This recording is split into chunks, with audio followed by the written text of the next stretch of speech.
overstepping his bounds on this issue. Here for more on this is Blue Dog Democrat Congressman Schrader. Welcome back to the show. What do you think about that idea? We have so many problems right now. We have this unemployment, so many people out of work, housing market trying to get back on its feet, problems with small business. There's a lot of things to work on. How did you feel about this being so high on the list? Well, I'm glad it was further down in the speech, and he led off with jobs, the economy, and dealing with our fiscal deficit picture. But I really bristle at the idea that he's going to unilaterally, as one member, one branch of government, dictate to the other two branches, more importantly, dictate to the House and Senate that constitutionally are supposed to make laws, new laws. That's not right, and that's just not going to happen. Yeah, do you think that's going to fly? Because this isn't the first time lately he's been talking about the executive order. I mean, this seems like a new tool that he's whipped out of his bag and feels like he's really going to use here in the second term. Well, talk is one thing, action's another. I was upset when George W. Bush went to executive orders all over the place, and I remember a lot of my Democratic colleagues being very, very upset, wanting to impeach George W. Bush. I didn't like it when he did it. Hey, I don't like it if this president tries to go down that road either. How do you battle back against something like that? Well, you don't. What you can do is, last Congress, he proposed a bill to promulgate greenhouse gas emission standards without Congress stepping in. And we stepped up to the plate and said, no, that's not going to happen, and passed legislation, I believe, on the House side to try and rein that in. I mean, there's a point at which, I happen to believe that climate change is here and very, very real. I see that in my home state of Oregon.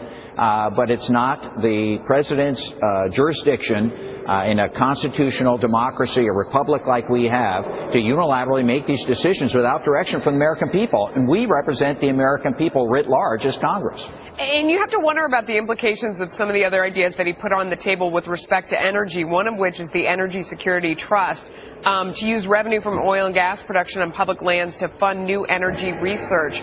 Anytime, I mean, to me that sounds like, new taxes or new costs that would go into energy production. Anytime you increase the cost of energy, it shows up at the pump. And, today we're having another day where prices at the pump are the highest they have ever been on this calendar day ever. I don't know the American public can handle higher prices. Well, hopefully that's not the case, Melissa. Hopefully he's talking about his existing royalties and revenues. We already have a land conservation trust that the oil and gas revenues play into to help support some of the ecological priorities that this country seems to have. It makes sense to me, actually more sense, that if some of that money was supposed to go into an energy trust. One of the few things we seem to have some bipartisan agreement on is doing conservation measures here.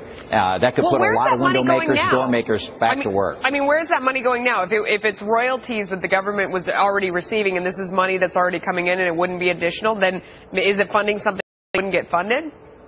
Well, my assumption is we're drilling more now than ever. Natural gas seems to be coming on big time. The president seems to be supportive of that as long as it's done well. That could be increased revenue. Maybe you divert some of the percentages that have heretofore been going to some other areas and put some of that into the Energy Trust. That'll be our job, hopefully, at the end of the day. Congressman, I ask you sort of tongue-in-cheek. It seems like if things had gone differently, Secretary Chu might have been president last night. We saw an announcement right before everything started last night saying tonight was from the White House. Energy Secretary Stephen Chu has been designated not to attend the State of the Union address at the Capitol this evening. I assume he was in a bunker somewhere else. How do you feel about that? You think he could have, led us well had it come to that? I don't know about that. I think Dr. Chu is a respected scientist. I think he's just glad to get out of Washington, D.C. Right. Dodge City is not his stock in trade. Let's just say that. All right, you're a good sport. Congressman, thanks so much. Thank you.